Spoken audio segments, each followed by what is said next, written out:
Welcome to Caravan's DIY Garage. I've got a couple of things I want to show you today. I've not tried them out. I just opened the box. They're both from a company called AutoSky. It's Houston based, so pretty much in my backyard. I'll leave links in the video description for both of these for Amazon. And just to tell you that if you do choose to buy them or even buy something else off Amazon, I will get a little bit of earnings based on those purchases. So in a way, you're supporting the channel as well. So thank you for that. Over here, what comes in the box from AutoSky, it is the CarPlay Adapter Pro Slim Edition for 2023, and this enables you to wirelessly connect your iPhone to CarPlay on your radio. This box over here is basically the same thing, except they call it an AI box, and you connect it through one of the adapter cables, again, to the cable that goes to your radio or directly to your radio. And that gives you wireless CarPlay or Android Auto, but it also has an SD slot for an SD card, and that enables you to play music or videos, but also with this box you can watch Netflix, YouTube, and some other things as well. So a little bit more than what just the pure CarPlay adapter provides.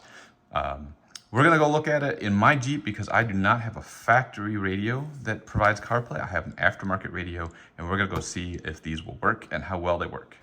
All right, this is the Pioneer AVH-2440NEX head unit. Over here in the center console is where my USB cord is located, where I plug my phone in to get CarPlay. So I'm going to take the adapter and plug it in and see if the head unit recognizes it.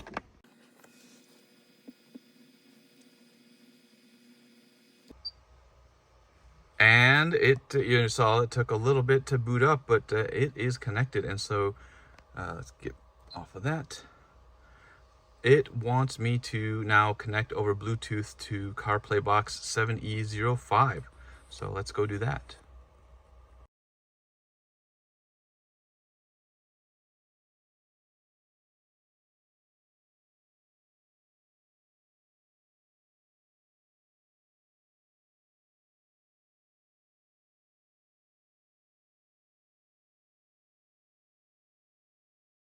After connecting with Bluetooth on my phone, it connected to CarPlay. CarPlay came up just like normal. It looks a little bit different just because there's a battery level indication here. I don't normally have that when I got my phone wired to it, but flipping through the apps, I brought them up: Google Maps, Amazon Music. The music plays, Maps works, the data works, can configure the settings.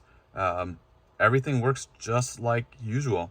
I haven't driven around with it, so time will tell if it regularly works, but at least getting this set up, everything looks exactly the same. I'm really impressed with how well this works. So I'm going to unplug this and plug in the AI box, and we'll see how that works. All right, just a continuous recording again. AI box here. I've got the USB-A cord plugged into it because that's what I need for the Jeep here. So we'll go to the center console and we'll plug in the USB cable. Just like that. Just let that sit in the console, and now we'll see what happens as it boots up and hooks up to the radio.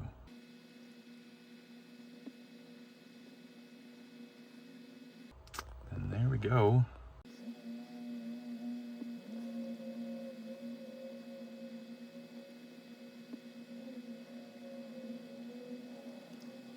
All right, so now we need to connect to the Bluetooth, so let's go ahead and do that.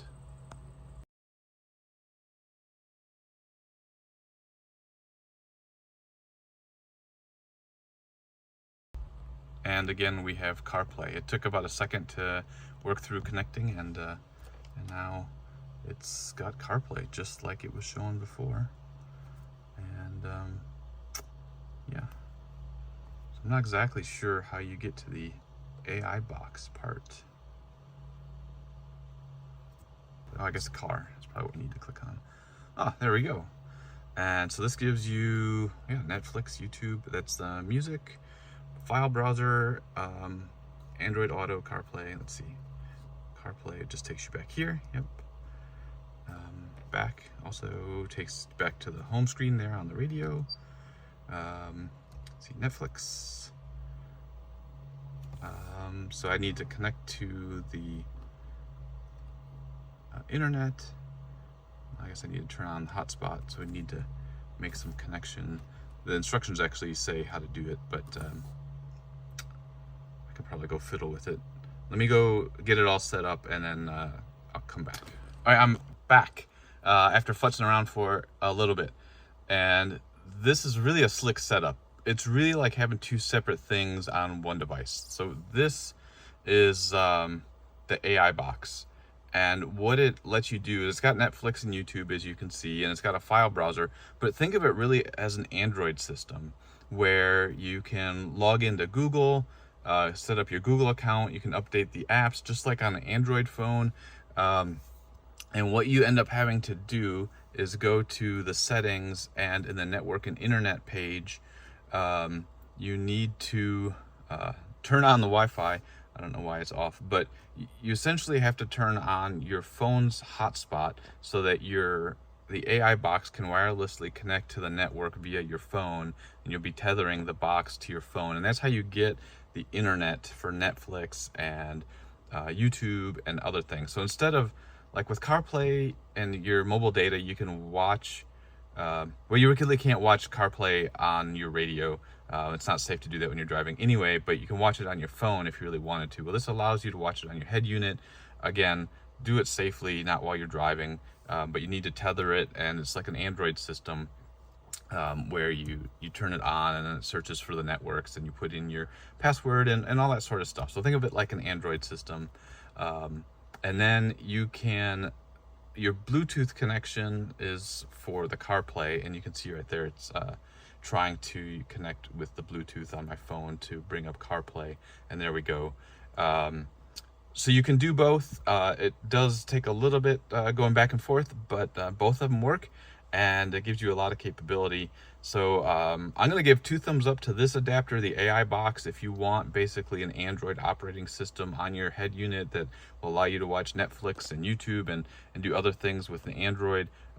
This is the device for you. If that's not what you're looking for, and you're looking for just strictly having wireless CarPlay, the dongle that I started out with is a little bit less expensive, and that works as well, for giving you that CarPlay. And these are both great units, and they work on this aftermarket radio, so I think that's important to share as well. I don't know that it's going to work 100% on every aftermarket radio, of course, but it worked on this Pioneer, so I'm really happy with that. Look forward to continuing to use it. So here we are a few days later, and I've been driving around with both the Pro Slim dongle and the AI box to see how everything goes. Both of them connected regularly, easily, simply. I haven't had to change any settings. I haven't had to reconnect on Bluetooth. Everything has worked with both units just fine. The AI box boots first to the Android operating system, the Netflix and the YouTube, and then it connects to the CarPlay or Android Auto, I assume, as well, if you're using an Android. So that takes a little bit longer to get to CarPlay or Android Auto than if you use the dongle. But other than that, it has been flawless use since I got this out of the box. So the only thing left to discuss is why you would want this in the first place. So in my Jeep, I have the cable connection is right here in the center console. I can run the cable, I can run it to where I put my phone, and it's not a big deal, especially if I'm going to be driving for a while.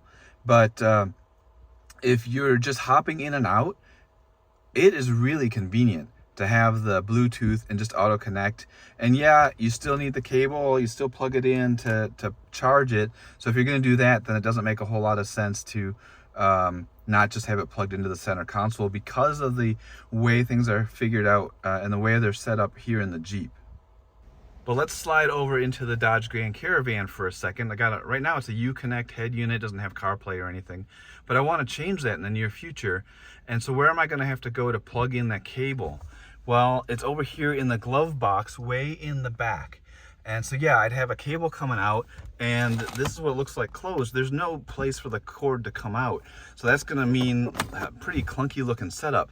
But if I had a wireless dongle back in there, or this, any of the boxes I've been working on, they could just sit back there and I would have wireless CarPlay or Android Auto, no problem. So this would be a really great reason to have the CarPlay connection way back there with a Bluetooth connection. And then if I needed to charge it or whatever, I could do that with the power cable right here. So in the end, would I recommend these devices?